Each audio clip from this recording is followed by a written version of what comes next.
Bismillahirrahmanirrahim. Assalamualaikum warahmatullahi wabarakatuh. Kembali bersama saya Dr. Rado Yendra bersama Rado Institute. Kita kembali menyajikan literasi-literasi Tridharma perguruan tinggi yang akan kita share ke dunia maya. Suatu teknik Bayesian Markov Chain Monte Carlo akan kita gunakan dalam memodelkan suatu model peluang yang telah kita bahas sebelumnya, yaitu model peluang finite mixture gamma distribution.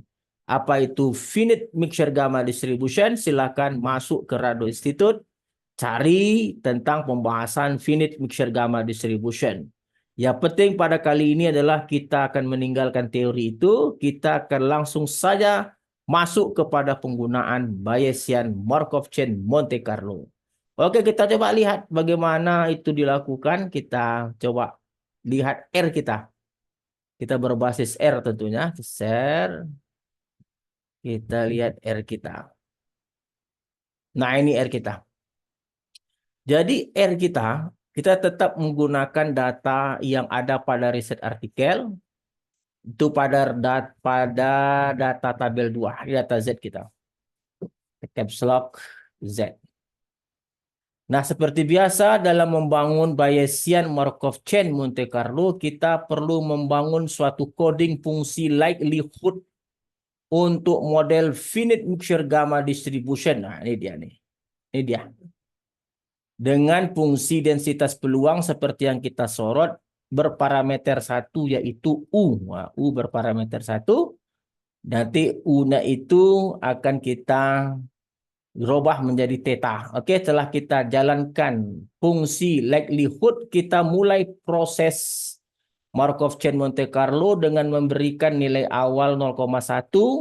Kita lakukan pembakaran sebanyak 50.000 kali. Dan ini adalah nilai error untuk parameter U. Karena dia adanya satu parameter, jadi proses posteriornya, ini proses posteriornya, itu merupakan hasil kali fungsi likelihood dan prior non-informatif. Oke, sangat mudah sekali.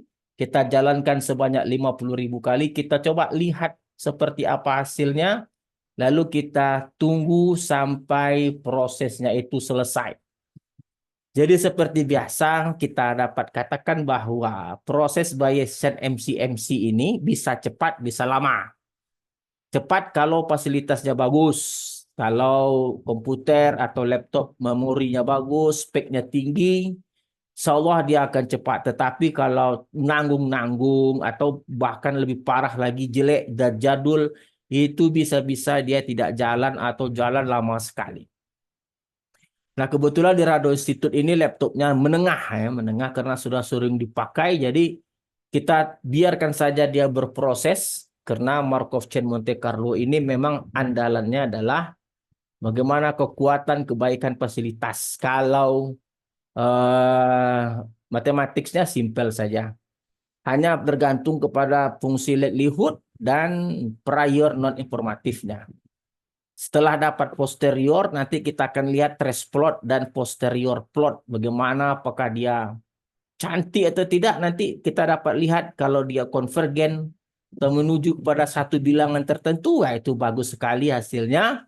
Kalau tidak, dia akan memberikan hasil-hasil yang ya dapat diterima, kadang kebaikannya kita belum bisa pastikan. Nah, kita tunggu saja proses ini berjalan. Kita berharap memberikan hasil yang baik tentunya. Kita tunggu saja berjalan dia, apakah dia nanti menghasilkan yang baik atau tidak.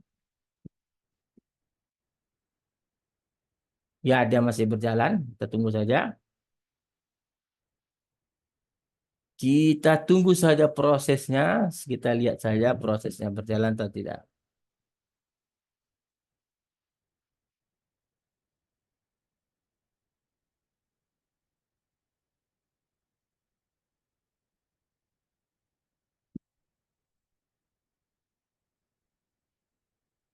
Kita biarkan dia masih berproses. Wah, memang 50.000, 50.000 pembakaran itu cukup lama.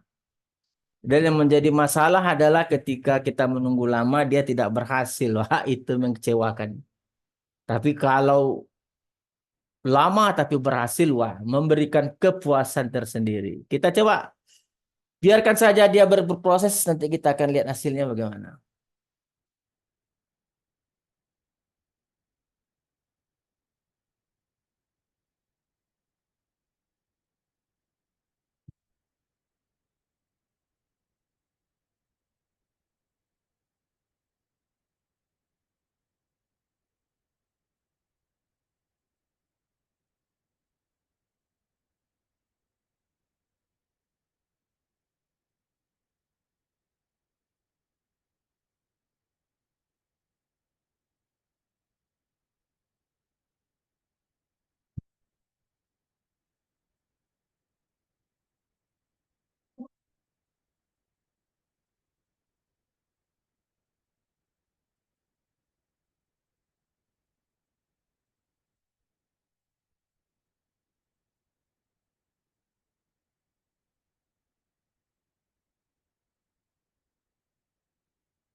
Ya, masih berjalan prosesnya. Kita tunggu saja, hasilnya masih berproses.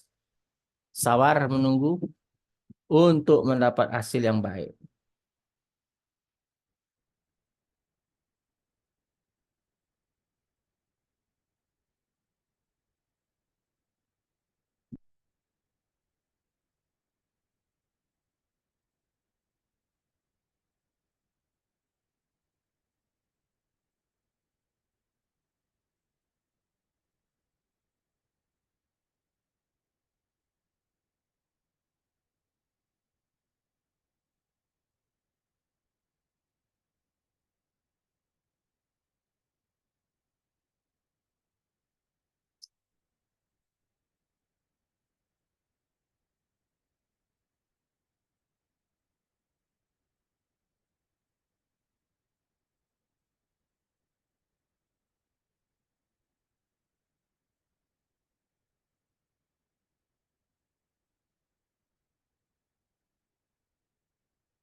Oke, selesai prosesnya. Kita coba lihat density dan trace plot. Ini dia density dan trace plot.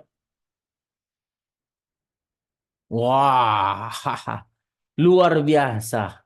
Jadi kalau Anda lihat density-nya ini, tengok lihat. Trace plotnya itu dia datar saja menyuruh ke bilangan tertentu. Untuk kita mau tahu bilangannya, kita ambil posterior density-nya. Kita ambil di paling ini, paling tengah nih, paling ujung nih, paling tinggi kira-kira 0,3 lebih. Kalau untuk melihat berapa parameternya, ambil mediannya saja. Kita ambil mediannya, median theta, median. Jadi kalau kita mau lihat tetanya, kita ketik saja theta, enter. Ternyata hampir sama dengan hasil yang di pada riset artikel. Kalau riset artikel kan 0,3050.